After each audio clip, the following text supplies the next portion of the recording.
misalnya ya, UNDP. UNDP termasuk nggak ya lembaga pendonor? Yang kita tahu World Bank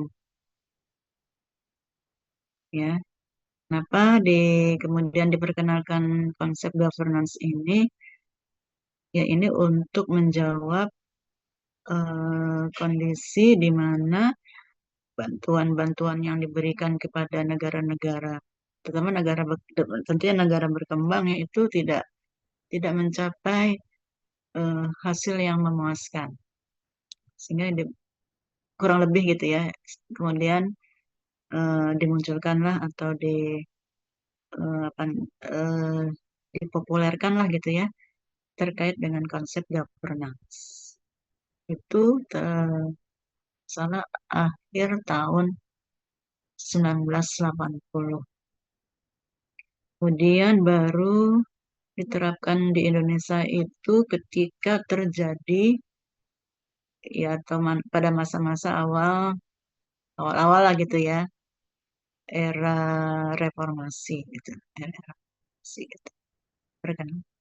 Baik, kita lihat dulu ini pergeseran paradigma dari government to governance. Government, coba perbandingannya governance. Kalau government dia limited, ini aktor-aktornya terbatas. Pemerintah ya hanya pemerintah dan ininya ya terkait pemerintah dengan ininya lah eh apa perangkat-perangkatnya lah gitu ya. Jadi terbatas. Ini di situ hanya pemerintah sebagai pemain tunggal. Governance justru ini melibatkan banyak aktor. Aktor di sini bukan hanya pemerintah di sini, kan juga aktor non-state. Government itu menekankan pada sosialisasi, governance konsultasi. Kalau sosialisasi kan satu arah ya, komunikasi satu arah. Ada misalnya ada kebijakan ini, ada peraturan ini, kemudian disosialisasikan, diinformasikan, nah gitu, diinformasikan pada masyarakat. Sementara governance itu dia lebih menekankan pada konsultasi. Berarti di sini ada komunikasi dua arah, ya masyarakat atau publik gitu ya, itu di, di apa ya diberikan kesempatan untuk mengeluarkan pendapat, idenya, pikiran-pikiran. Jadi di sini ada katakanlah ya melibatkan gitu, melibatkan partisipasi masyarakat. Jadi komunikasinya dua arah, sama seperti kita bimbingan akademik, konsultasi kan gitu. Konsultasi bukannya sosialisasi kan ya, konsultasi, konsultasi antara dosen mahasiswa dengan dosennya, baik baik itu konsultasi eh, akademik maupun konsultasi skripsi itu sih ada komunikasi dua arah kan ya, seperti itu. Government itu kaku, strukturnya kaku, governance dinamis, dinamis cepat ya berubah lah gitu ya. Sementara government itu interaksinya dilakukan secara hierarkikal, berdasarkan garis hierarki dari bawah ke atas. Oh, dari atas ke bawah maksud saya. Sementara governance itu interaksinya equal. Equal tuh ya apa namanya setara. Setara nggak ada atas ke bawah gitu, bawah atas itu nggak ada setara. Kemudian kalau government itu dikemudikan. Nah, ini merupakan jejaring. Jejaring karena kan banyak banyak aktor ya akan membentuk suatu jejaring. Kita lihat sekarang kita perlahan aja ya. Nah, ini saya kutip dari bukunya Prof. Eko, dan Prof. Eko itu mengutip pendapat dari Stoker. Stoker dalam hal ini mengemukakan 5 proposisi governance. Pertama, governance itu merujuk kepada institusi dan aktor yang tidak hanya pemerintah. Ya. Satu, governance mengidentifikasikan kaburnya batas-batas dan tanggung jawab dalam mengatasi isu sosial dan ekonomi. Dan governance mengidentifikasikan adanya ketergantungan dalam hubungan antara institusi yang terlibat dalam aksi atau tindakan kolektif. Karena kan tadi menyertakan ya multi multi aktor. Governance adalah mengenai self-governing yang otonom dari aktor-aktor. Semuanya punya otonomi. Governance menyadari, ini yang perlu kita catat, governance menyadari untuk memperbaiki sesuatu itu tidak perlu bergantung kepada kekuasaan pemerintah melalui pemerintah dan kewenangannya. Boleh bergantung, jadi kita bisa juga, masyarakat bisa mengatasi masalahnya sendiri misalnya ya. Ada lah gitu ya, misalnya tidak perlu tunggu-tunggu apa dari pemerintah, anggaran dari pemerintah. Masyarakat kadang-kadang bisa bergotong royong, misalnya dalam memperbaiki jalan-jalan di kampung, misalnya. Bisa, nggak hanya melulu gitu ya. Pemerintah harus turun tangan. Sehingga dalam hal ini ya, kalau kita ini akan menunjukkan gitu ya, masyarakat yang demokratis ya banyak ditemukan terbentuknya gitu komunitas-komunitas yang otonom. Begitu nanti dia mampu memenuhi kebutuhannya sendiri gitu. Karena kalau dia menunggu pemerintah gitu ya, datang lama pemerintah. Ya, itu yang bisa ditangani lah ya, yang bisa ditangani oleh masyarakat itu sendiri. Atau yang memang kebutuhan masyarakat itu sendiri. Nah, kita lihat pengertian governance-nya dulu ya, pengertian governance dari dari World Bank. Nah, ini sebagai salah satu lembaga pendonor. Governance, governance adalah cara di mana power itu bisa power diselenggarakan dalam manage resources sosial dan ekonomi suatu negara atau negara yang dimiliki negara maksud juga ya bagi pembangunan. Menurut Weiss dalam Rahayu yang saya kutip dari bukunya Prof. Ami ya dan Jono, governance berkaitan dengan cara kekuasaan, mungkin sampai kekuasaan dipergunakan dalam mengelola ekonomi, memanage ya ekonomi dan sumber daya negara yang dimiliki negara untuk pembangunan. Untuk pembangunan semuanya itu dilakukan untuk pembangunan kan. Nah, kemudian menurut Quiman, saya kutip dari bukunya Sudarmayanti, serangkaian proses interaksi sosial politik antara pemerintah dengan masyarakat dalam berbagai bidang berkaitan dengan kepentingan masyarakat dan intervensi pemerintah atas kepentingan tersebut. Jadi ada di sini masyarakat juga diartikan juga masyarakat di luar pemerintah kan seperti itu. Masyarakat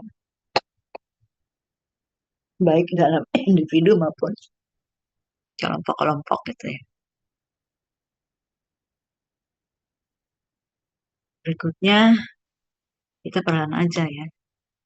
Ini menurut UNDP, United Nations Development Program.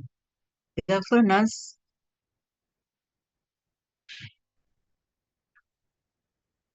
ini kalau yang baca begini bagusnya ini nih Sabrina nih bagus sih bacanya dia. Governance is defined as the exercise of political, economic, and administrative authority to manage a nation's affairs. Pemerintahan, governance ke pemerintahan, diartikan atau didefinisikan sebagai pelaksanaan kewenangan politik, ekonomi, dan administratif untuk memanage atau mengelola urusan-urusan bangsa.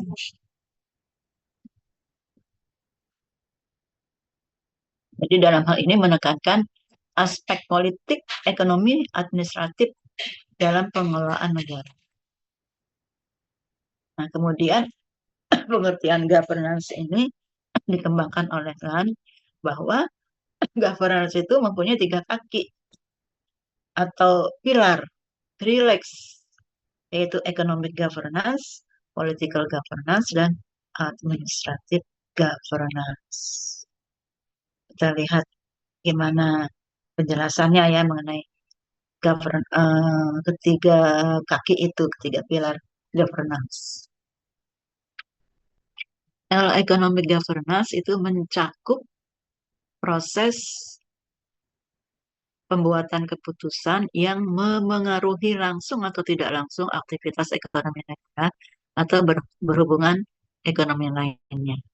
Karenanya, economic governance itu memiliki pengaruh atau implikasi terhadap keadilan atau pemerataan, penurunan kemiskinan, dan peningkatan kualitas hidup.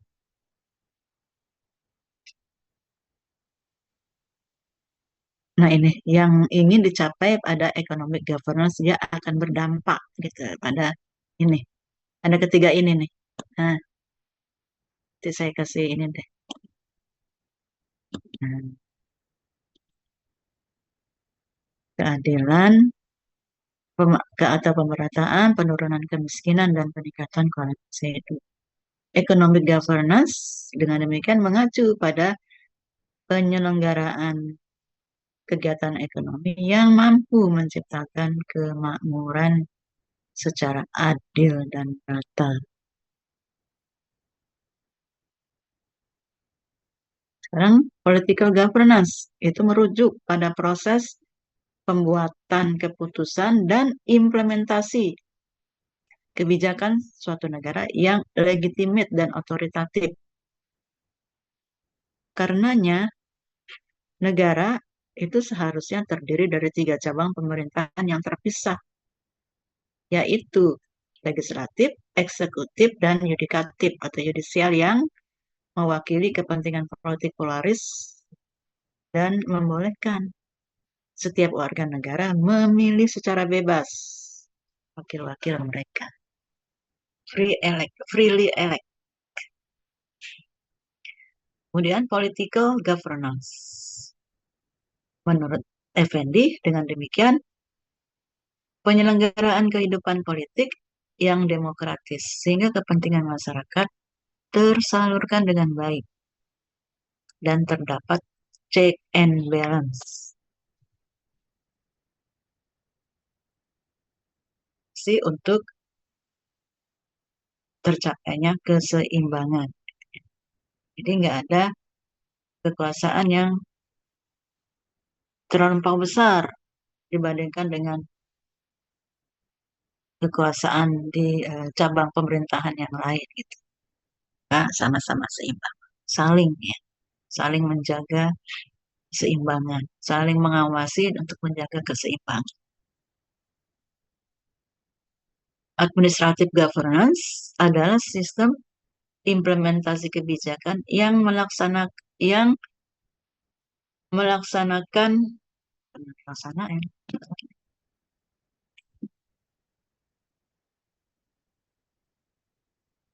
Kalimatnya salah ya.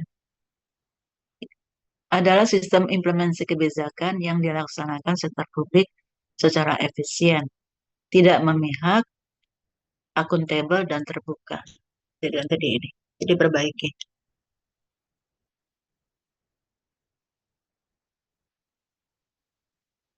Atau mungkin bacanya aja ya, bisa aja, nggak apa-apa. Tapi paling enak sih dilaksanakan nanti aja. Dengan demikian, administratif governance, yakni penyelenggaraan administrasi pemerintahan yang profesional, netral, dan bersih dari KKN. Ini kelihatan nggak sih kecil-kecil begini nih? Tuh, saya nggak bisa ini nanti aja deh. Kita lihat dengan demikian ada tiga aktor governance, yaitu negara yang diwakili pemerintah atau the state, sini the state, the private sector, dan civil society. Nanti dibaca nih, ya, bagaimana ya the state itu. Di sini the state termasuk ini dalamnya lembaga-lembaga politik dan lembaga sektor publik. Private sektor meliputi perusahaan-perusahaan swasta, gitu. Civil society yaitu bisa terdiri dari individu maupun kelompok, baik yang terorganisasi maupun tidak, gitu. Yang berinteraksi secara sosial, politik, dan ekonomi dengan aturan formal maupun tidak formal. Society meliputi lembaga swadaya masyarakat, organisasi profesi, dan lain-lain. Contohnya apa nih? LSM. Contohnya apa? Atip. LSM contohnya apa?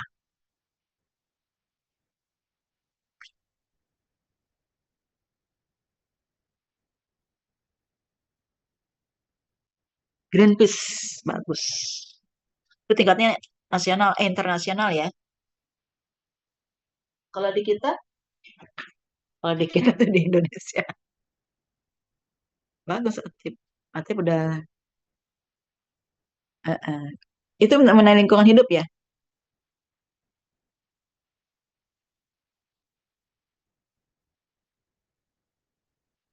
Mm-mm. Iya, iya, iya. Betul. Kalau organisasi profesi,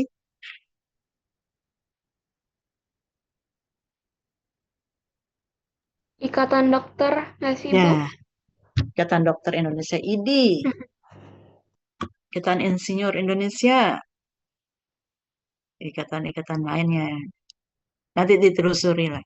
Ini termasuk nih masyarakat, baik dia berkelompok, individual ya kita-kita misalnya, kalian misalnya. Nah, ketiga unsur aktor governance ini memainkan peranan yang berbeda, tapi harus saling mendukung maksudnya itu untuk menciptakan kegiatan yang produktif dan yang semakin besar. Tuh ya sampai sini ya ada tiga aktor governance.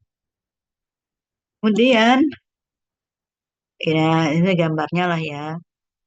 Nih saling berkaitan nih. Nah, nggak boleh terlepas lah gitu maksudnya seperti itu. Berkaitan erat walaupun peranannya berbeda tapi berkaitan erat. Saling mendukung. State dalam hal ini apa? Ciptakan lingkungan politik, hukum, ekonomi yang baik lah gitu ya. Yang baik. Market, pasar, swasta, penting ciptakan peluang-peluang bagi masyarakat. Masuk peluang-peluang tuh misalnya mendapat kesempatan kerja dan sebagainya. Civil society intinya adalah mobilisasi partisipasi masyarakat. Nah, ini ada tiga nih, ada tiga peran dari masing-masing aktor. Nih, state menciptakan kondisi politik, ekonomi, dan sosial yang stabil, membuat peraturan yang efektif dan berkeadilan, menyediakan public service yang efektif dan akuntabel, Menegakkan HAM. Saking pentingnya HAM, ada kementeriannya tuh tersendiri. HAM, ya. Ya mudah-mudahan HAM di Indonesia tegak dengan biaya yang ya yang kemarin diajukan lah gitu triliun. Melindungi lingkungan hidup, ya tadi salah satunya walhi kali ya, tentu ya walhi. Misalnya mengurus standar kesehatan dan standar keselamatan publik. Ada standar kesehatan gimana? Standar kesehatan publik, keselamatan publik ada standarnya. Yang mengeluarkan tuh misalnya Kementerian Kesehatan gitu. Seperti itu. Kemudian market private sector menjalankan industri, menciptakan lapangan kerja, menyediakan insentif bagi karyawan, meningkatkan standar hidup bagi masyarakat, memelihara lingkungan hidup.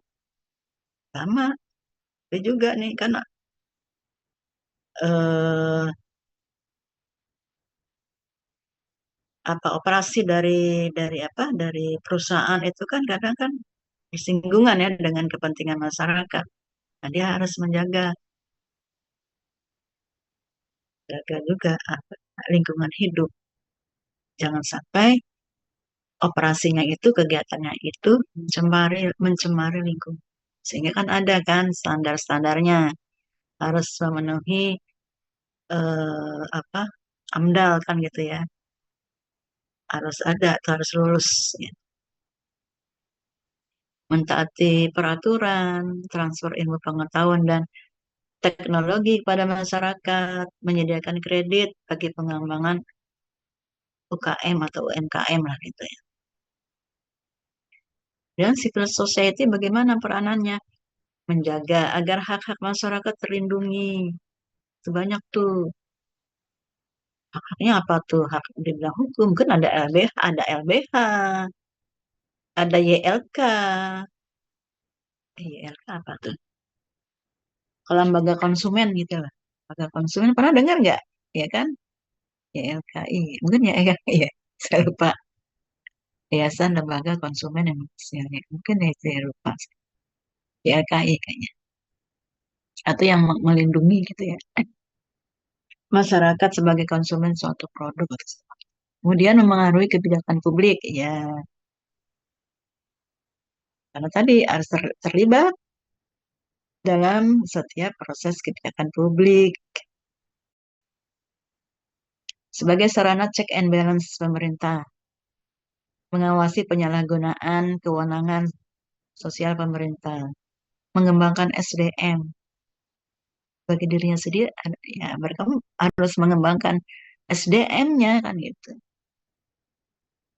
Artinya bukan hanya melulu tanggung jawab tanggung jawab dari pemerintah, atau juga swasta misalnya. Itu juga perlu mengembangkan SDM dengan komunitas-komunitas yang didirikan. Ini contohnya apa kalau ini? Pengembangan SDM. Ada nggak komunitas atau juga LSM yang kegiatannya itu dalam rangka mengembangkan sumber daya manusia? Cari ya, telusuri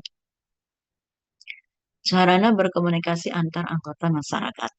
Nah ini ya di eh, tiga peran ini saling setidaknya saling mendukung. Jadi harusnya seperti ini. Kita kemudian lihat ada tipe-tipe dari governance. Ada democratic governance, good governance, corporate governance, environmental governance, e-governance, dan global governance. Yang kita akan pelajari sebenarnya cuman ini sih ya, good good governance dan corporate governance ini aja. Ini bisa nggak dibaca nih, democratic governance seperti apa? Kalau demokratik pasti dia eh, menjamin kan partisipasi warga negara. dalam proses pembuatan kebijakan dan juga implementasinya. Gitu. Global, nah ini terkait dengan ini nih, bahwa kenyataannya kita dunia ini saling terhubung gitu ya, saling terhubung satu sama lain. Nih, ternyata kan kenyataannya kan negara itu hidup nih berdampingan dengan atau non-state nih, misalnya UN, IMF, World Bank, dan sebagainya. Dan global civil society, NGO, ya misalnya tadi yang disebutkan aktif tadi, ini Greenpeace ini dan internasional, NGO internasional. Oke, ini di ini aja baca gitu. Tapi dipahami ya dibaca, dipelajari dipahami gitu. Ininya gitu deh pesan saya. Nah, sekarang kita good governance nih yang menjadi pembahasan kita hari ini. Good governance dan corporate governance. Nanti muncul good corporate governance. Nah, good governance ya, kita lihat kalau namanya good, pasti merupakan konsep ideal atau normatifnya kan ya. Eh, apa namanya? Nanti kan dilawankan dengan bad governance kan gitu ya. Ini good, kita inginnya good governance. Nah, konsep governance, good governance lahir ketika nilai-nilai dan etika itu masuk dalam diskusi mengenai governance. Yang menjadi pertanyaannya adalah, bila mana kita mengatakan governance itu sebagai good governance, gitu. Ketika, jawabannya ketika governance dikarak, dikarakteristikan oleh participation, rule of law, transparansi, responsiveness, consensus oriented, equity and inclusiveness, effectiveness and efficiency, accountability. Maka kita mengatakan sebagai good governance. Gitu. Nah, corporate governance. Corporate governance adalah seperangkat aturan tentang kode perilaku bagi sektor korporasi atau corporate governance. Dengan corporate governance, pemerintah dapat mengatur perusahaan-perusahaan korporasi. Setiap perusahaan tuh harus mengikuti atau mentaati aturan-aturan atau kode perilaku dalam menjalankan bisnisnya. Gitu. Corporate governance dikarakteristikkan oleh transparansi, accountability, responsibility, independensi, fairness. Nah, karakteristik inilah yang kemudian dikatakan sebagai good corporate governance. Oke, ini yang akan kita bahas bersama. Berikutnya kan ada lagi tuh yang namanya environmental governance. Ini tadi terkait dengan lingkungan, bagaimana memanajemen lingkungan dan sumber daya alam untuk penggunaan yang tepat. Ini intinya begitu aja dan menjamin adanya pembangunan berkelanjutan, sustainable development. E-governance. Nah, ini terkait dengan kemajuan di bidang teknologi informasi dan komunikasi ya. Jadi aplikasi teknologi informasi dan komunikasi dalam proses governance itu perlu. Ini mendukung sarananya kan gitu ya. Yang kemudian melahirkan gagasan tentang e-governance, electronic governance. E-governance merupakan inisiatif atau gagasan modern untuk membuat proses penyelenggaraan kepemerintahan itu menjadi lebih transparan dan akuntabel. Jadi dibantu gitu dengan kemajuan teknologi informasi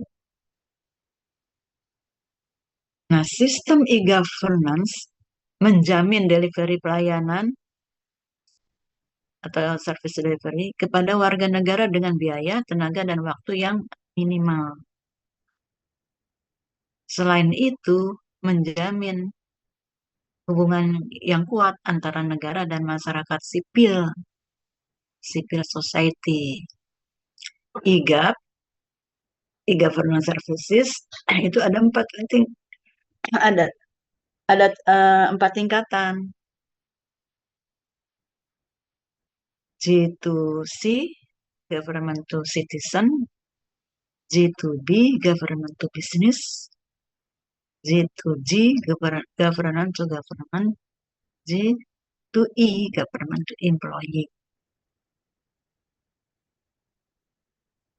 Coba nanti ditelusuri nih bagaimana nih penerapannya. Oke, berikutnya kita lanjut ke pengertian sekarang good governance-nya. Good governance, tata kelola kepemerintahan yang baik, misalnya gitu di Indonesia diterjemahkan seperti itu. Suatu gagasan dan nilai untuk mengatur pola hubungan antara pemerintah, dunia usaha swasta, dan masyarakat. Nah, ada yang memberikan pengertian mengenai arti good.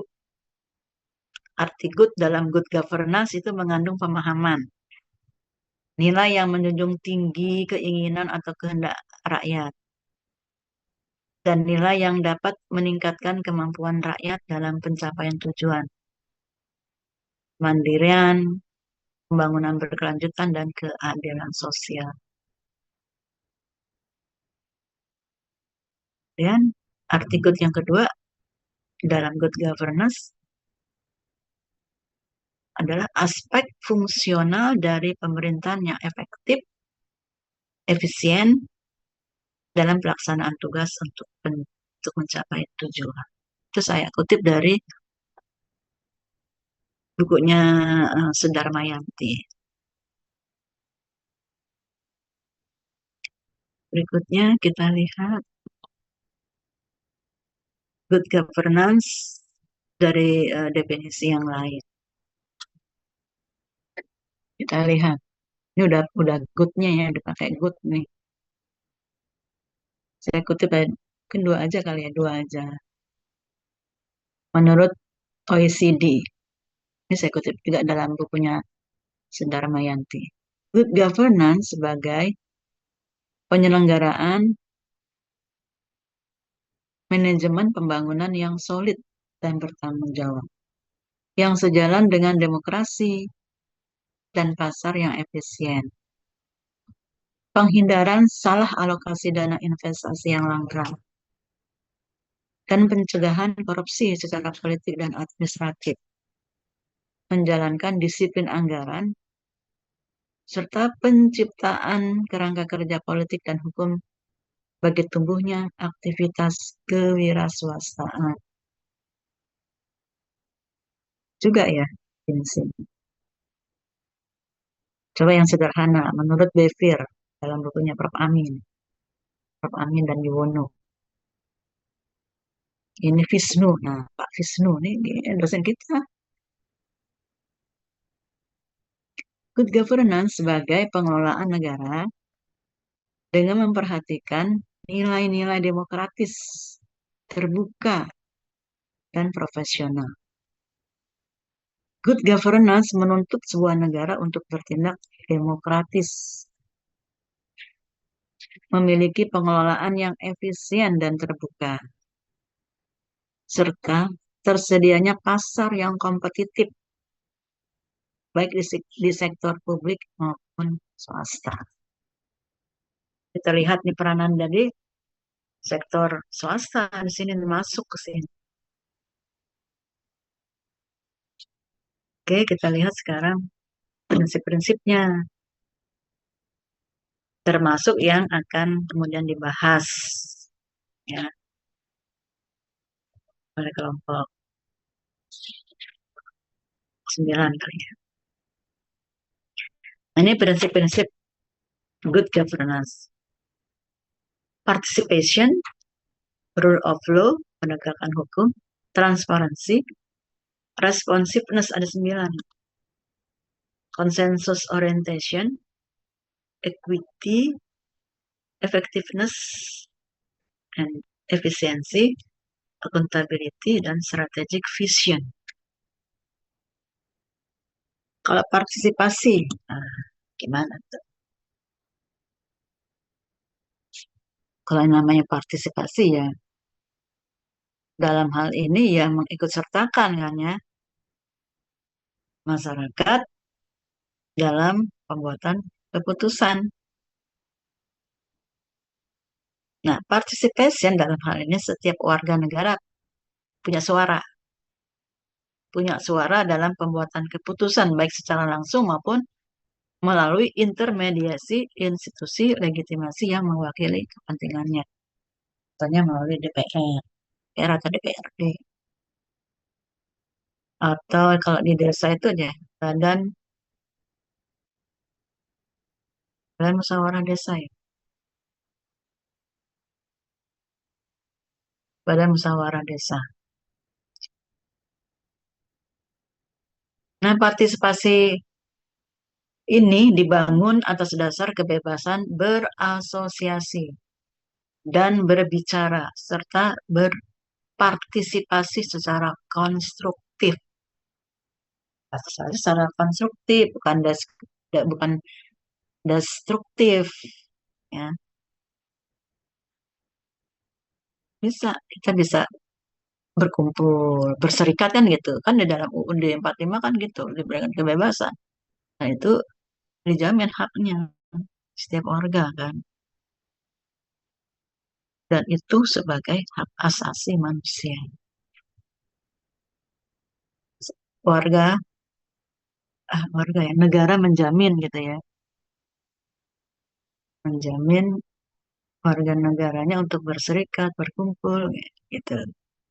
Boleh kita bentuk asosiasi-asosiasi gitu. Berserikat, atau kita bersuara misalnya ada apa namanya petisi gitu boleh, petisi dari ya mungkin pemerintah atau masyarakat terhadap terhadap suatu masalah, terhadap suatu kebijakan misalnya protes kan gitu, demonstrasi, nah itu boleh, itu ya dilindungi kan, dan itu hak hak suara itu. Malah ada yang bilang hak hak eh apa namanya, suara itu voice, apa namanya, voice, suara rakyat adalah suara Tuhan. Seperti itu. Dan itu harus dilindungi. Jadi kita bebas, bebas berbicara, bebas mengeluarkan pendapat. Begitu. Nah, rule of law, penegakan hukum. Kerangka hukum itu harus adil dan dilaksanakan tanpa pandang bulu, terutama hukum untuk hak asasi manusia. Di sini artinya tegaknya supremasi hukum, dan hukum itu harus diperlakukan dengan adil. Tidak pandang bulu artinya ya siapa aja dihukum.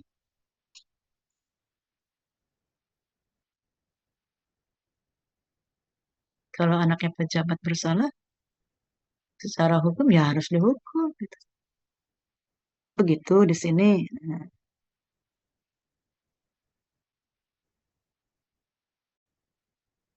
oke, dulu itu, waduh, kalau kita baca-baca gitu ya di media-media massa, kadang suka sedih ya terkait dengan penegakan hukum ini. Akhirnya benar juga ya, hukum tumpul apa? Tumpul kemana? Ke bawah gitu ya. Kok tumpul gitu ya? Tumpul ke atas apa gimana? Tajam, tajamnya ke bawah, tumpulnya ke atas. Ya itu dari zaman dulu juga begitu, ada kasus-kasus yang melibatkan anak-anak pejabat yang kemudian bebas. Waduh, sedih banget. Peristiwa zaman dulu itu sedih banget.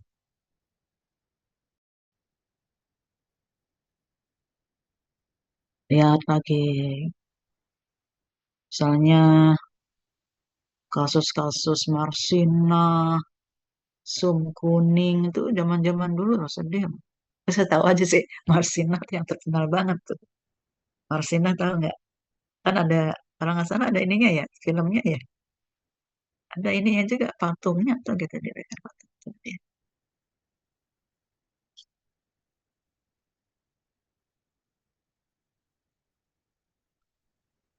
Ya nggak usah jauh-jauh ya, sekarang-sekarang ya ada ya. Ada. Tidak ditegakkannya hukum secara adil. Ada. Sekarang-sekarang ini nggak usah jauh.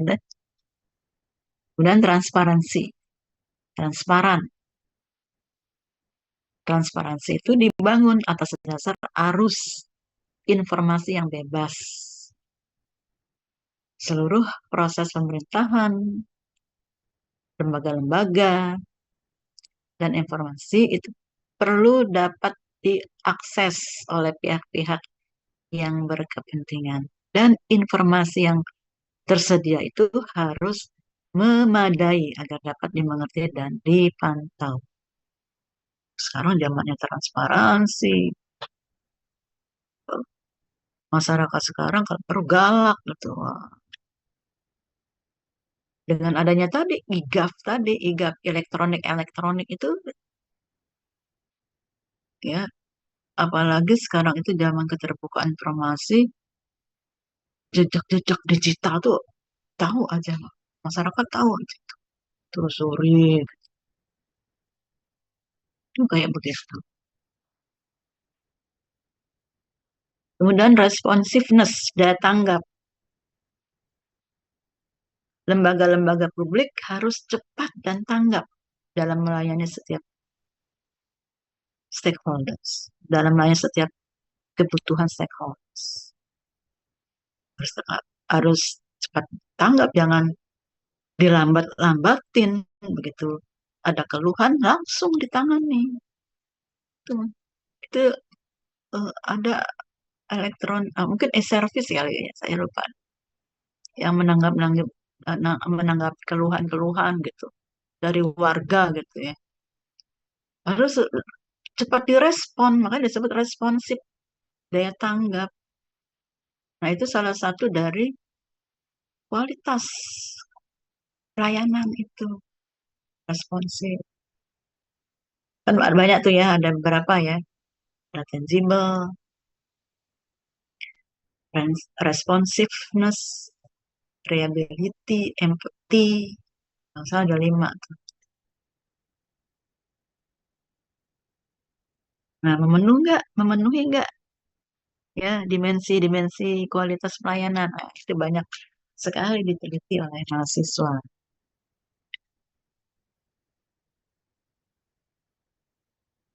Oke, berikutnya. Dan consensus orientation. Good governance menjembatani kepentingan-kepentingan yang berbeda demi terbangunnya suatu konsensus menyeluruh dalam hal apa yang terbaik bagi kelompok masyarakat, dan konsensus dalam hal kebijakan-kebijakan dan prosedur demi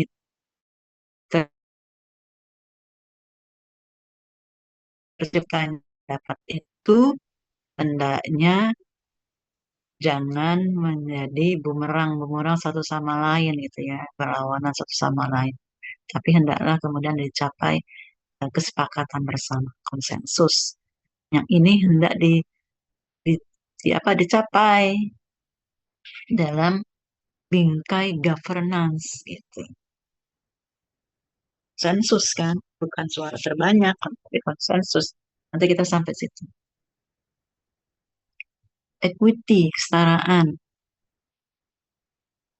Nah, dalam prinsip ini Semua warga negara, baik laki-laki maupun perempuan, mempunyai kesempatan untuk meningkatkan atau mempertahankan kesejahteraan mereka.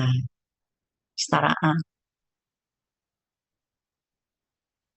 kesetaraan gender. Nah, itu konsep seperti itu. Coba pahami kesetaraan gender itu seperti apa. Kemudian effectiveness dan efisiensi. Nah, dalam hal ini pasti nih, ya, prinsip ini harus harus selalu diutamakan, terutama ketika sumber-sumber daya yang tersedia itu langka kan gitu. Nah, itu harus digunakan seoptimal mungkin dengan hasil yang lebih lebih tinggi lagi gitu ya, maksimal gitu. Inputnya lebih kecil pada outputnya gitu. Accountability para pembuat keputusan dalam pemerintahan, sektor swasta dan masyarakat bertanggung jawab terhadap publik dan lembaga-lembaga stakeholder atas setiap aktivitas atau tindakan yang wajib wajib bertanggung jawab atau mempertanggungjawabkan setiap apapun yang dilakukan, baik ucapan, tindakan, perilaku, sikap, dan sebagainya.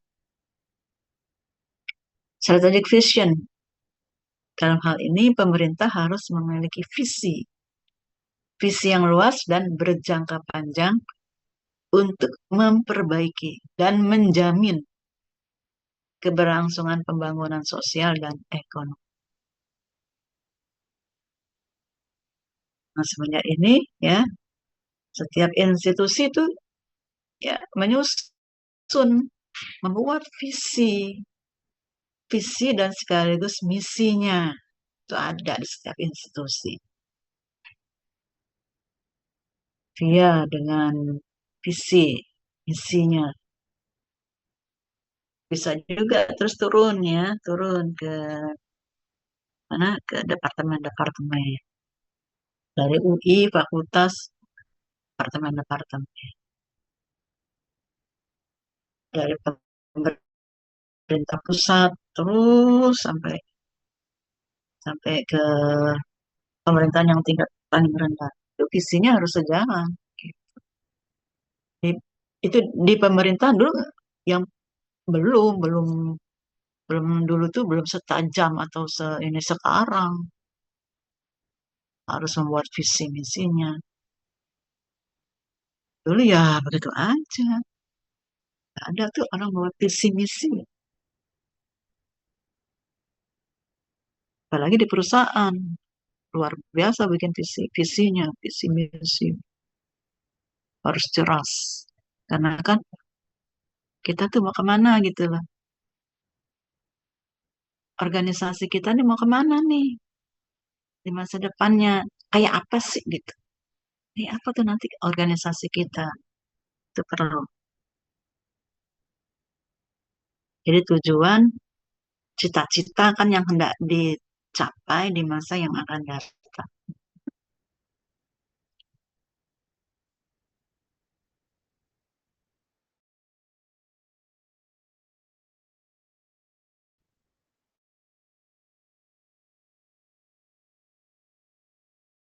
Dan fairness,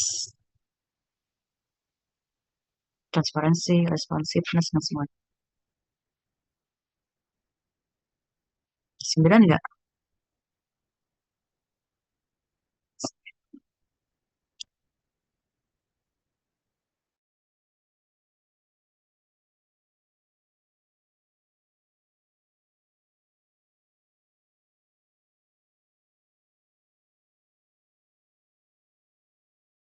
Jawab.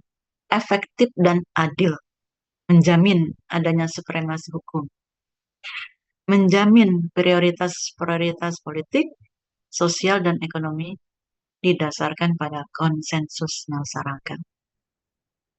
Memerhatikan kepentingan mereka yang paling miskin dan lemah dalam proses pengambilan keputusan, termasuk menyangkut alokasi sumber daya pembangunan.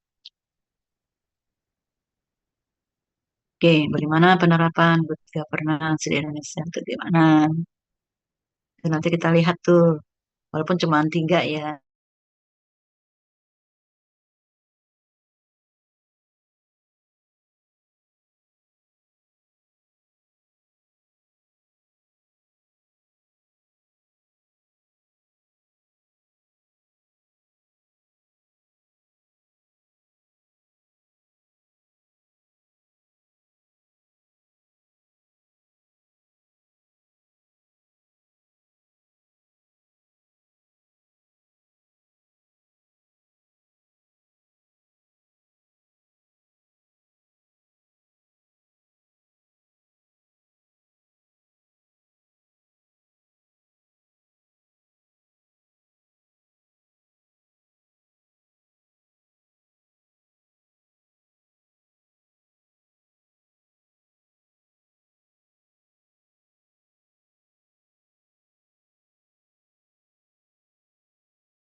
Secara adil dari pendapatan perusahaan dan aset-aset.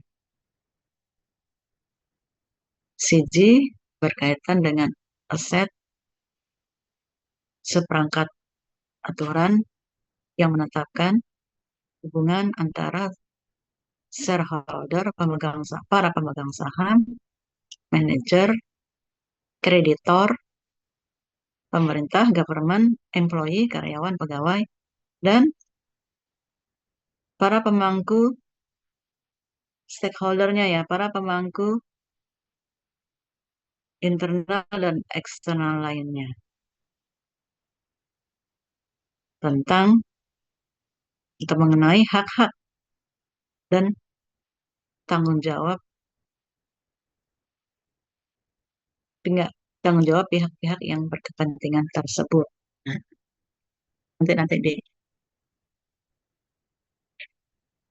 nanti diperbaiki lagi. Oke, kemudian terkait dengan corporate governance, good corporate governance itu dikaitkan dengan tentunya public enterprise ya, BUMN dalam hal ini. Baik BUMN dalam bentuk yang PT, Persero gitu ya, Persero makanya Perum. Ada 2 kan ya, BUMN bentuknya. Nah, ini ditetapkan berdasarkan Peraturan Menteri Negara BUMN nomor sekian tahun 2019 tentang penerapan tata kelola perusahaan. Tata kelola perusahaan yang baik, good corporate governance, adalah prinsip-prinsip yang mendasari suatu proses dan mekanisme pengelolaan perusahaan berlandaskan peraturan perundang-undangan dan etika usaha. Nah, dalam kaitan definisi GCG, ini ada tim GCG BKPK, BK, BK, BPKP. Nah, ini dia mendefinisikan GCG itu dari segi soft definition-nya aja ya, yang mudah dicerna gitu. Komitmen, aturan main, serta praktik penyelenggaraan bisnis secara sehat dan beretika. Kurang lebih begini gitu ya, supaya memudahkan aja. Azas dari GCG untuk menjaga objektivitas dalam menjalankan bisnis.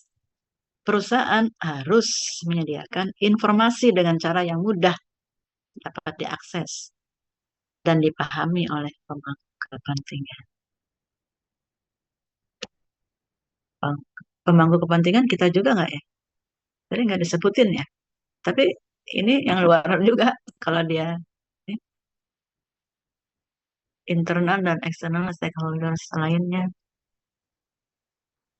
Kalau kita beli saham boleh nggak saham jual jual di pasar? Pernah saya beli saham saham BNI, BNI itu zaman dulu, udah mungkin 20 tahun yang lalu beli saham BNI itu berebutan. Kalau ingat kelucuan.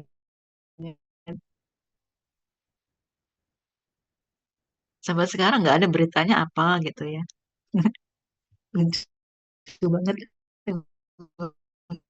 Beli saham gitu. Beli saham BNI. Nggak tahu di angkanya udah berapa saham. Saya ingat tuh nilai nominal saya beli saya saja. Dulu nama 1.750.000 dibandingkan dengan teman saya yang puluhan juta. Jauh jauh banget.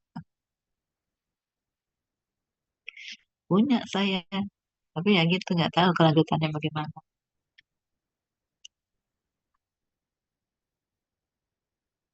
Oke,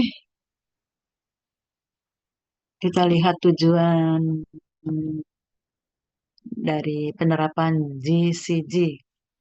Ini teman-teman bisa baca aja ya. Baca aja. Kecil-kecil banget tulisannya.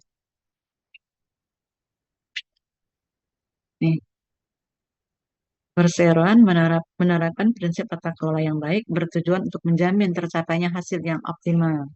Ini meliputi ini aja nih, ada 7 nih. Tujuh. Ada tujuh poin. Oke, kita lanjutkan. Demikian juga ini prinsip-prinsip prinsip-prinsip GCG BUMN ini berdasarkan tadi permen tadi tahun 2011 tentang penerapan tata kelola perusahaan. Ada transparansi, accountability, responsibility, independensi, fairness.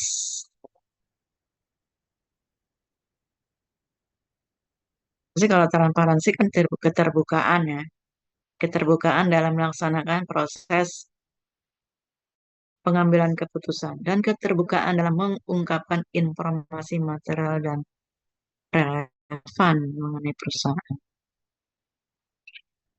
Akuntabilitas, kejelasan fungsi, pelaksanaan, dan pertanggungjawaban organ sehingga pengelolaan perusahaan terlaksana secara efektif.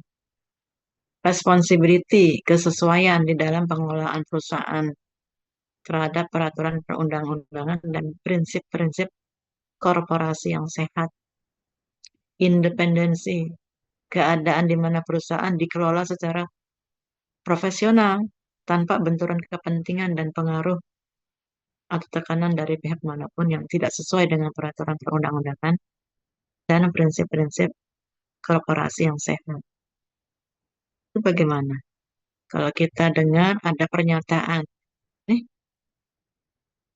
apa namanya BUMN menjadi sapi perah pemerintah gitu. Kalau dulu ya, dulu saya pernah dengar gitu tuh. Jadi sapi perahnya pemerintah gitu. Kewajaran, fairness, keadilan dan kesetaraan di dalam memenuhi hak-hak pemangku kepentingan yang timbul berdasarkan perjanjian dan peraturan perundang-undangan. Nah, ini BUMN, walau dia kan sektor publik, kemudian sahamnya modal, iya banyak di ini kan dimiliki oleh pemerintah.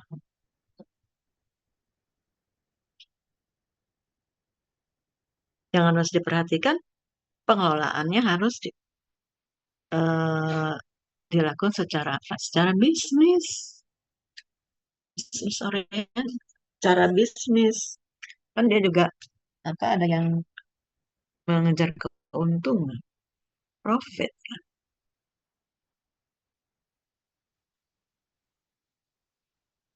Nah kan sekarang banyak. Yang dulu ya pada saat Menteri toh apa Erick Thohir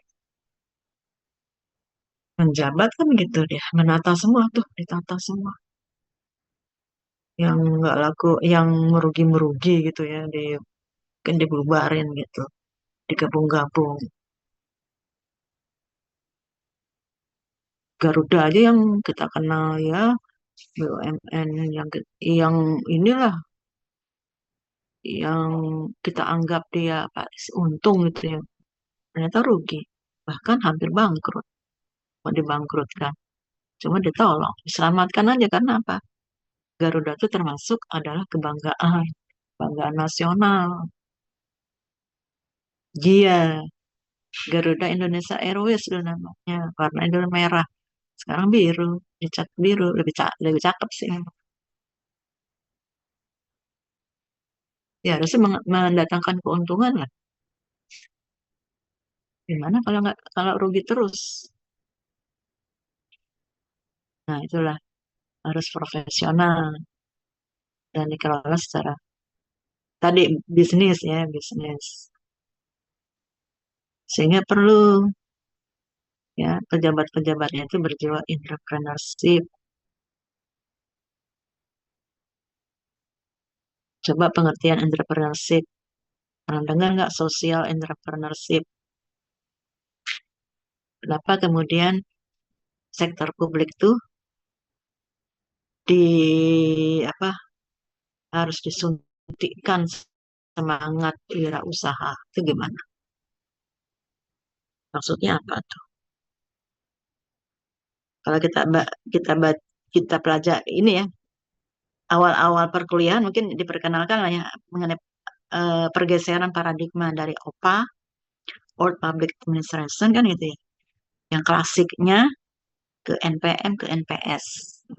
Itu ada buku tuh yang termasuk ya gagasan ini ya NPM paradigma NPM dari Inventing Government. Nah, itu coba baca di bukunya.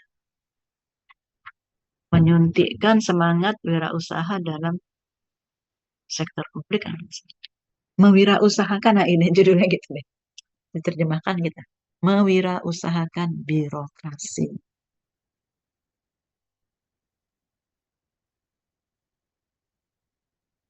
Berikutnya ini adalah gambarnya ini seperti ini nih. Nah, penjelek ya gambarnya. Transparansi, accountability, responsibility, independensi, dan berikutnya adalah apakah itu? Nah, ini tujuan penerapan prinsip-prinsip GCG, GCG ya, aduh, GCG BUMN. Tujuannya seperti ini penerapan.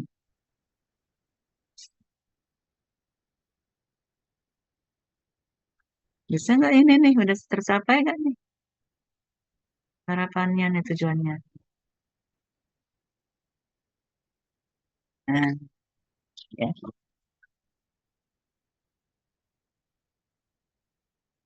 oke, baca saja, baca, pelajari, paham.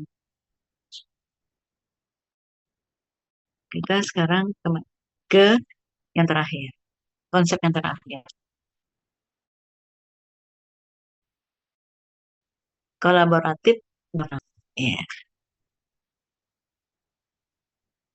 kolaboratif governance itu konsep yang diperkenal. Saya nggak tahu ya konsep ini awal kalinya, awal mulanya gitu ya, yang kolaboratif gitu ya. Ya, padahal kan governance juga ini ya, governance juga mengikut sertakan juga kan. Ketiga aktor itu kan, pemerintah dan aktor non pemerintah kan, state dan non state kan. Tapi dia menunjukkan kolaboratifnya. Nah, ini yang terkenal tuh yang selalu diangkat gitu ya. Itu Ansel and Guest. Ansel and Guest.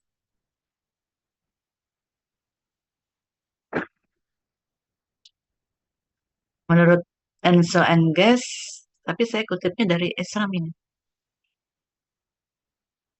Collaborative governance a governing arrangement where one or more public agencies di- directly engage non-state stakeholders in collective decision-making process that is from formal, census-oriented, and deliberative, and that aims to make and implement public policy or manage public programs or assets. Bacanya nggak secanggih Sabrina kemarin,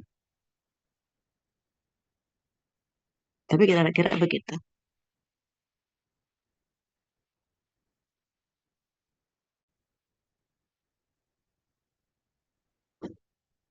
Ini kira-kira ininya, kira-kira saya terjemahkan begini. Ya tahu benar apa yang salah nih. Sih, ya kurang lebih beginilah.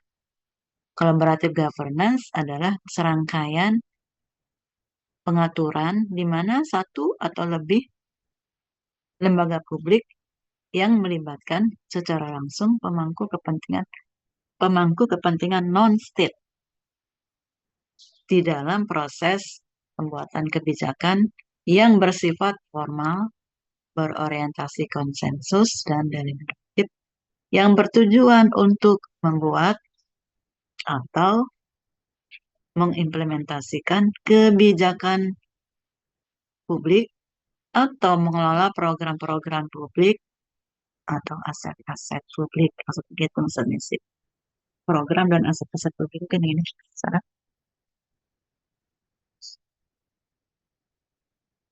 Program atau aset-aset publik. Ini nanti diperbaiki. Dengan demikian, yang kita baca ya. Dengan demikian, gitu ya, definisi call gap tersebut melibatkan 6 kriteria call gap. Call gap. Call gap. Forum yang diperkerasai oleh lembaga-lembaga publik. Peserta dalam forum ini termasuk aktor non-state. Peserta terlibat dalam pengambilan keputusan dan tidak hanya berkonsultasi. Forum diselenggarakan secara resmi. Forum bertujuan untuk membuat keputusan dengan konsensus. Dan fokus kerjasama adalah kebijakan publik atau manajemen publik. Jadi fokus kerjasamanya adalah kebijakan publik dalam hal kebijakan publik atau manajemen.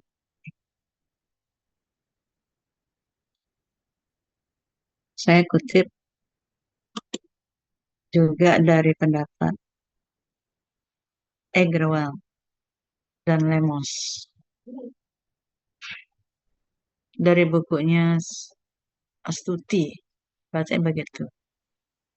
Pendapat dari pengutip-pengutip gitu.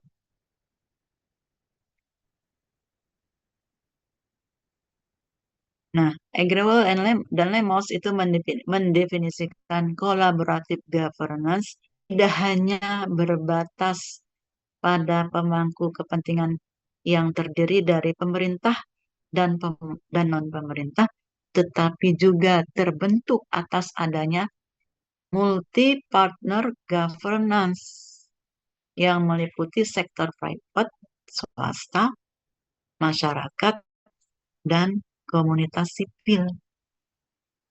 Dan terbangun atas sinergi peran pemangku kepentingan dan penyusunan rencana yang bersifat hybrid, seperti halnya kerjasama public-private sosial. Sekarang begitu, bukan hanya public-private partnership, tetapi juga sosial, melibatkan masyarakat. Nah, itu. Coba nanti teman-teman cari nih bentuk atau contoh kerjasama yang melibatkan ini public, private, sosial.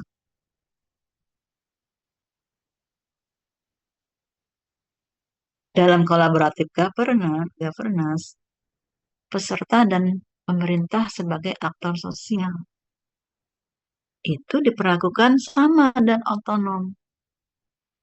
Dan keputusan kolektif yang dibuat bukan dengan suara yang terbanyak, tetapi melalui konsensus. Jadi ini konsensus. Jadi bukan voting gitu ya. Kalau konsensus tuh karena semua kepentingan tuh menyatu semua. Tapi kalau suara terbanyak kan belum tentu nggak mewakili gitu. Itu diharapkan tercapai konsensus, kesepakatan bersama.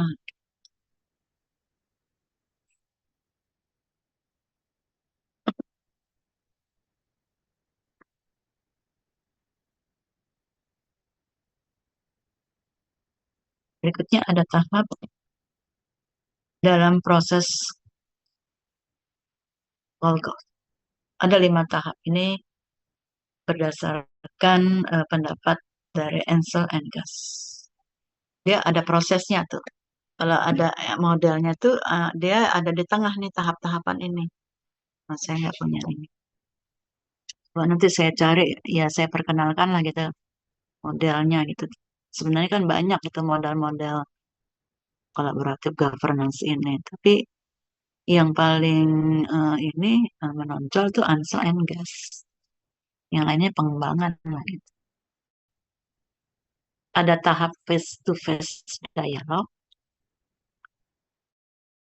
trust building, commitment to process, share understanding, intermediate outcome. Nah, terkait dengan konsep yang collaborative governance ini, di kami itu kan ada ini ya, di VIA tuh ada cluster-cluster riset. Jadi program studi administrasi ini agak ada cluster-clusternya, cluster risetnya, nggak tahu saya ada berapa gitu. Di administrasi fiskal juga gitu, ada cluster-cluster risetnya. Demikian juga di administrasi publik kita ada klaster-klasternya. Yang baru terbentuk tuh klaster yang baru-baru inilah gitu. Yang selainnya ada 3, jadi 4 semuanya jumlahnya. Nah, saya itu termasuk klasternya, sebenarnya termasuk klasternya Prof. Irfan juga dan Prof. Ami. Yang paling saya aktif itu di klasternya Prof. Ami. Nah, itu beliau itu ketua klaster yang disebut collaborative governance and dynamic public service. Jadi singkatnya CGDPS gitu. CGDPS Collaborative Governance and Dynamic Public Service gitu. Nah, kita udah beberapa tuh kali ya melakukan riset terkait dengan konsep ini, konsep Kolgov ini. Dan yang kita riset itu terkait dengan kasus atau masalah stunting. Nah, sebelumnya kita ke Kecamatan Nagrak. Saya lupa desanya desa apa ya, Kecamatan Nagrak. Itu kita melakukan FGD gitu ya. Itu tahun tahun lalu, tahun 2023, dan sekitar bulan-bulan Mei gitu. Nah, tetapi baru-baru ini kami ada mengunjungi tuh melakukan riset di Kota Batu. Kota Batu itu pemerintahan tersendiri, pemerintahan Kota Batu. Kita riset untuk 2 desa, 1 kelurahan. Desa Beji dengan kecamatannya itu Junrejo, kemudian Desa Sumber Berantas, kecamatannya itu kecamatannya apa ya? Bumiaji, kemudian Kelurahan Sisir, Kelurahan Sisir dengan kecamatannya itu Kecamatan Batu. Kalau dia, kalau yang dua desa itu bersifat perdesaan, gitu. Kalau yang kelurahan perkotaan, gitu. Tetapi kenapa kita teliti ketiga desa itu masyarakatnya itu termasuk golongan ekonomi menengah atas. Tetapi gitu, tetapi masih angka stuntingnya itu masih tinggi gitu. Anak-anak yang apa mengalami gitu ya, keterlambatan pertumbuhan fisik. Nah, nanti juga akan berdampak pada kelambanan nih pertumbuhan mental, kecerdasannya. Jadi mengancam kecerdasan. Kalau anak-anak itu yang ya terindikasi gitu ya stunting, kalau dia masih umurnya di 2 tahun gitu deh, di bawah gitu, baduta di bawah 3 tahun, dia masih bisa diselamatkan. Tapi ketika dia umurnya sudah 5 tahun ke atas, nggak bisa diselamatkan. Itu yang membuat kita sedih. Dan dia udah bebas, tidak usah di posyandu lagi gitu. Kan sedih banget. Dan itu kita ingin itu. Terutama kader-kader di sana. Ingin sekali menyelamatkan nih yang baduta ini di bawah 3 tahun gitu. Itu masih bisa diselamatkan gitu. Jadi kita tuh FGD dengan ibu-ibu rumah tangga sebagai kader-kader. Ada kader PKK, kader posyandu, Pak, kader TP, tim pendamping keluarga gitu, TPK gitu. Kemudian kader kader pembangunan manusia. Ada juga di desa itu ada udah membentuk kader stunting khusus stunting itu kita mengadakan FGD-nya gitu. Jadi ada dua. Saya itu ditugaskan untuk FGD dengan kader-kader di tingkat operasional. Itu kader-kader tadi. Ada yang di tingkat kebijakan. Ya saya kader kader operasional aja deh gitu. Dekat dengan ibu-ibu gitu. Ibu. Nah, saya tanya tuh dari face to face dialog. Ada nggak sebelumnya dilakukan face to face dialog? Ada sebelumnya namanya rebuk stunting gitu. Face to face dialog. Dari kemudian dikembangkan trust building nanti nih setelah ini untuk proses dan sebagainya. Coba kita lihat sembari ini ya apa hasil dari penelitian saya gitu buat supaya nyambung dengan ini. Jadi face to face dialog, dialog tatap muka. Nah dalam hal ini dialog itu dilakukan untuk mencapai kesepakatan. Nah dalam hal ini, nah ini penjelasannya. Semua collaborative governance itu dibangun berdasarkan adanya dialog antara para pemangku kepentingan. Dialog ini adalah sebuah proses yang berorientasi pada lahirnya konsensus atau kesepakatan. Dialog pemangku kepentingan ini biasanya dilakukan untuk mengidentifikasi peluang dengan mengedepankan narasi bahwa akan adanya keadaan saling menguntungkan para pemangku kepentingan bila dapat berkolaborasi. Nah, gitu. Kalau dalam hal ini kan apa dalam dalam rangka penanggulangan stunting di desa atau kelurahan masing-masing. Itu dialog itu ya para kader hadir, para kader dan juga puskesmas. Puskesmas itu sebagai koordinator dari kader-kader itu dan pemangku yang di tingkat kebijakan, kepala desa, atau lurah, kepala dinas, camat dan sebagainya. Nah, yang di atas atas tuh hadir semuanya gitu. Itu namanya rembuk stunting, itu mereka merembukkan stunting. Ya, kendala-kendala yang dihadapi gitu. Itu dibicarakan laporan-laporan kegiatan-kegiatan stunting gitu. Itu kegiatannya banyak. Posyandu, penimbangan, pengukuran, PMT. PMT itu eh, apa program makanan tambahan gitu. Belum posyandu balita, posyandu remaja, posyandu lansia. Luar biasa itu ibu-ibu itu. Padahal honornya cuma sebulan tuh 100. Dibayar 3 bulan sekali. Ada yang malah dibayar hanya untuk sebulan.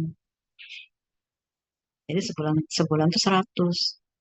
Tapi ada juga yang dulu ya ya informasi ada dulu ada di tempat lain 50.000 tuh coba bayangkan kerja kerjaannya tuh segudang berat. Tapi ada juga yang dibayar di tempat lain 500 sebulan 500. Kalau dengar cerita itu sedih kita seolah-olah ya gimana ya kebijakannya kok begitu ya? Apa sudah di maaf ya nggak bukannya seuzon ya apa disuntik gitu. Jadi nggak serius gitu menanggulangi gitu ya sesuatu yang mengancam generasi generasi kita masa generasi kita tubuhnya kerdil-kerdil kalau gitu apa ya secara intelektual tidak nggak bagus gitu ya. Trust building membangun kepercayaan. Membangun kepercayaan tidak dapat dipisahkan dari proses dialog tadi. Nah, dalam hal ini para pemimpin kolaborasi itu harus mampu membangun kepercayaan di antara para pemangku kepentingan. Nah, proses dalam membangun kepercayaan itu merupakan proses jangka panjang yang memakan waktu dan itu membutuhkan komitmen. Kalau udah saling membangun kepercayaan, tahap berikutnya komitmen to proses. Komitmen dalam proses kolaborasi.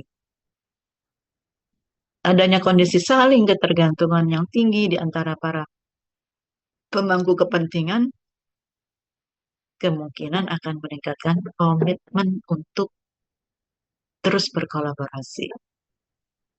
Perlu ditekankan bahwa kolaborasi itu bukanlah kesepakatan satu kali, akan tetapi merupakan sebuah proses kegiatan kerjasama yang berkelanjutan dan saling menguntungkan. Ini berkelanjutan, bukannya sekali itu aja. Berkesinambungan.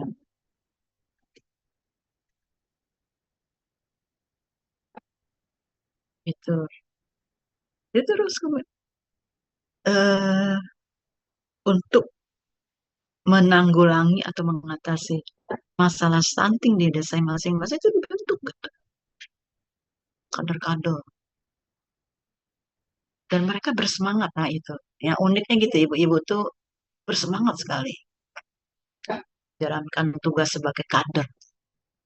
Itu luar biasa itu ibu-ibu, saya hormat sekali.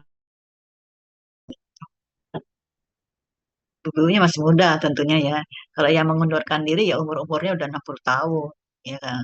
Kalau umurnya 60 tahun tuh udah nggak lincah lagi masalah-masalah kesehatan. Cuman itu aja, tapi mereka banyak tetap bertahan. Kadang udah 15 tahun bekerja sebagai kader, kader penanggulangan stunting gitu. Kita lihat berikutnya. Share understanding, pemahaman bersama. Nah, pada titik tertentu, para pemangku kepentingan tuh harus mampu mengembangkan pemahaman bersama tentang apa yang dapat dicapai. Nah, dalam hal ini, pemahaman bersama itu dapat berupa adanya tujuan bersama yang jelas. Definisi masalah yang dihadapi bersama juga sudah jelas. Dan pemahaman bersama mengenai nilai yang akan dicapai dalam berkolaborasi.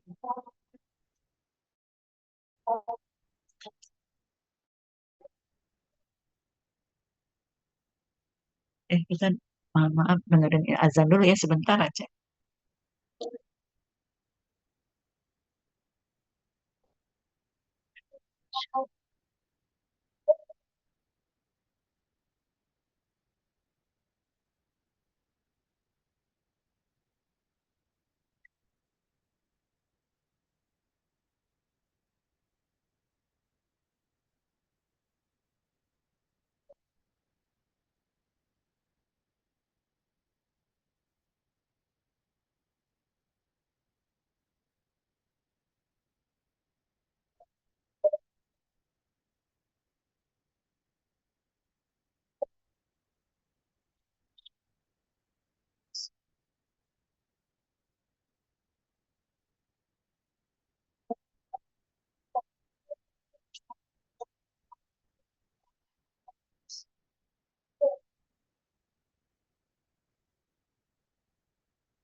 Baik.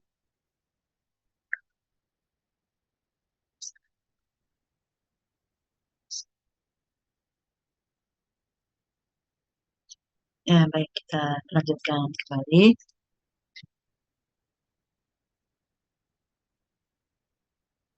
Tahap berikutnya, nah ini merupakan tahap intermediate outcome. Berarti hasil dari proses kolaborasi itu kan ingin mencapai sesuatu kan.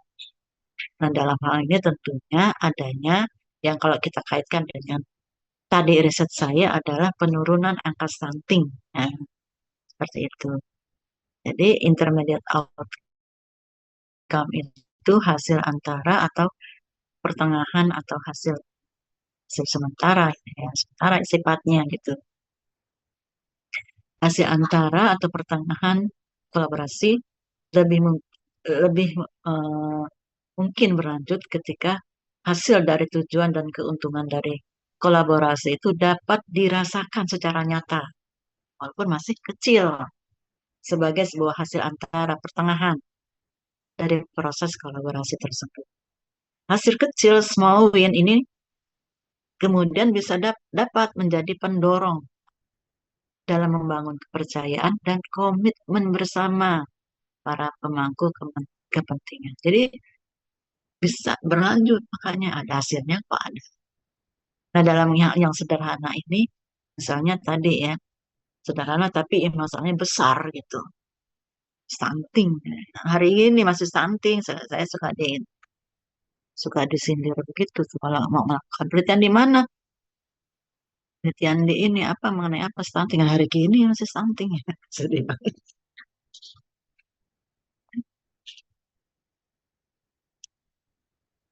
Yang menjadi menarik begitu penelitian itu yang di Kota Batu itu. Eh, Mereka itu eh, ibu-ibu rumah tangga, keluarga ya. Itu hasil termasuk pendapatan ekonomi ke atas, menengah ke atas. Tapi kok angka stuntingnya tinggi gitu loh. Itu yang menjadi menarik untuk diteliti. Jadi ada apa, anomali gitu.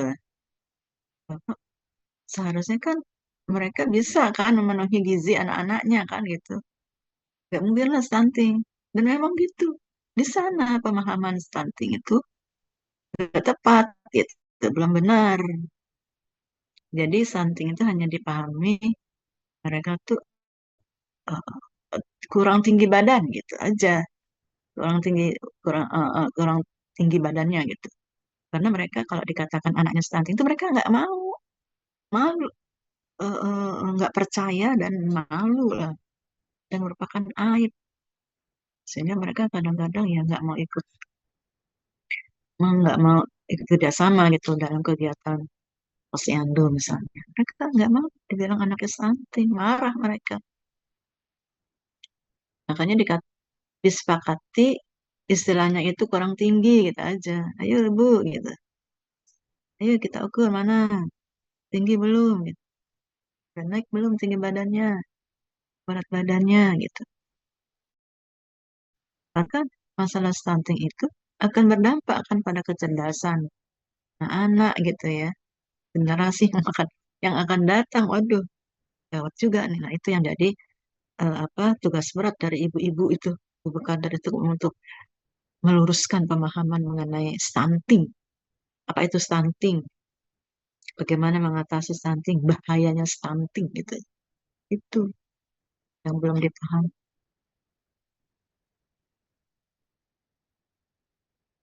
Dan kebanyakan mereka gitu, nggak merasa apa ya responnya gitu nggak baik gitu.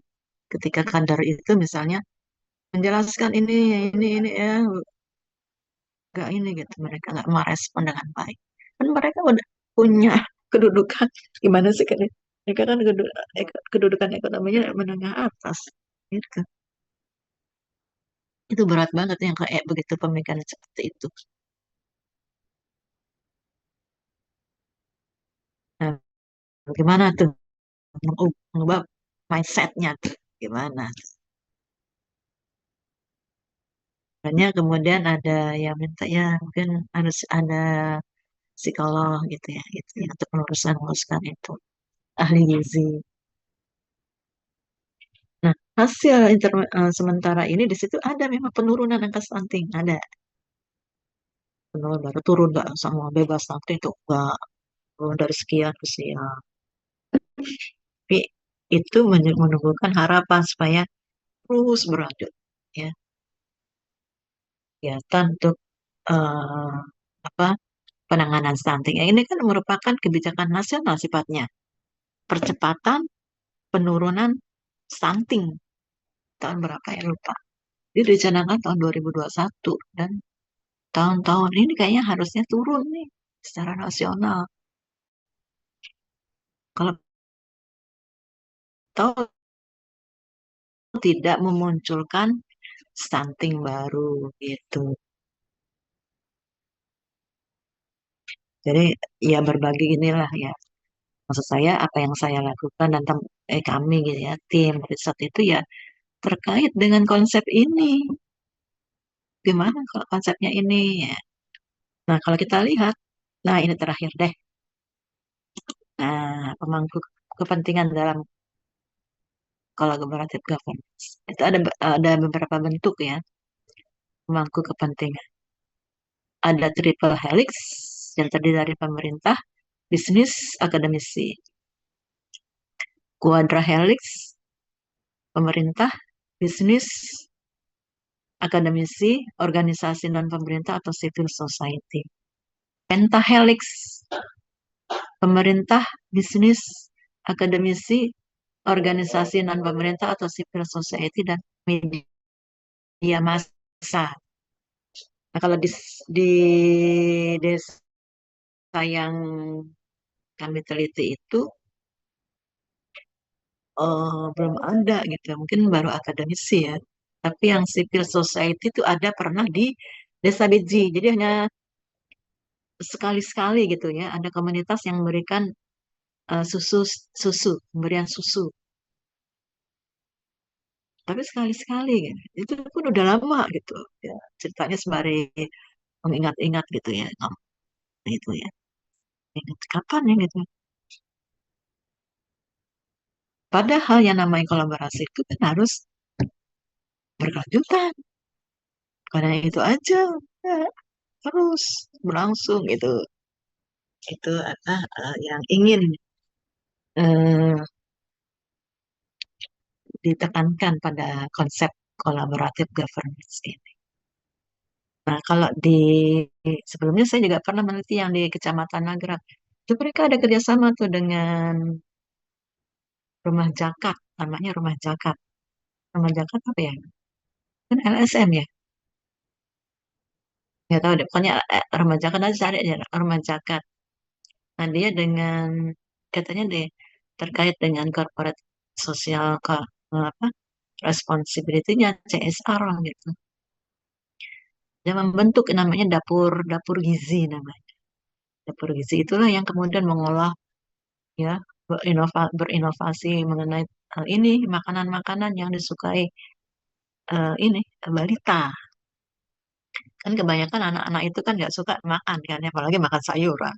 Mereka pilih-pilih dan makanan yang tidak bergizi yang mereka suka karena memang dicekokinnya begitu sama orang tuanya, sama keluarga ya, keluarga balita yang tersebut misalnya. Jadi di situ ada kombinasi ya variasi-variasi makanan, bentuk-bentuknya bermacam-macam. Ya harus mengandung gizi yang seimbang antara protein nabati, protein hewani itu. Nah, anak-anak juga nggak suka yang namanya sayur, nggak suka. Di desa yang kami teliti itu belum ada inovasi di bidang makanan itu, makanan-makanan yang menggugah selera, yang mengundang selera anak-anak balita untuk makan, belum ada. Dan sama sekali-sekali. Saya nggak tahu keberlanjutan dari kolaborasi dengan dapur, dengan rumah gizi, rumah zakat ini belum. Apakah langsung terus gitu ya berlanjut gitu ya. Atau dengan yang eh, komunitas atau juga private ya, yang lain gitu ya. Seenggaknya harus sih begitu. Karena yang namanya masalah stunting itu nggak cukup ditangani oleh pemerintah, tapi melibatkan semua secara bersama-sama mengatasi ini hal yang ini. Jangan sampai nih, ya. Kalau dulu kan kita kenal kekurang kelaparan gitu ya. Kasus-kasus kelaparan, perut buncit pernah nggak bilang? Itu zaman-zaman Orde Baru tuh terkenal gitu perut buncit banyak di mana-mana.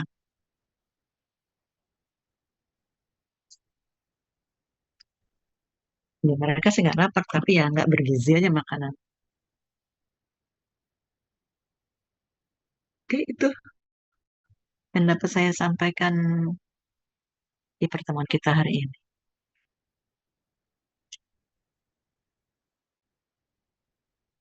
Sedikit, maaf sedikit juga cerita-cerita itu ya.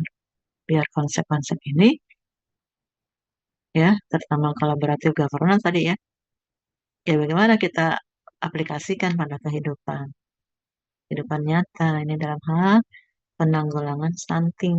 Nah, udah di Jawa Barat, wilayah Jawa Barat, Jawa Timur, mungkin nanti Jawa Tengah, Jogja kali ya, nggak tahu juga saya. Demikian yang dapat saya sampaikan. Terima kasih. Kalau ada yang ingin bertanya, silakan. Saya stop share. Mungkin Yasa mau bertanya, Yasa.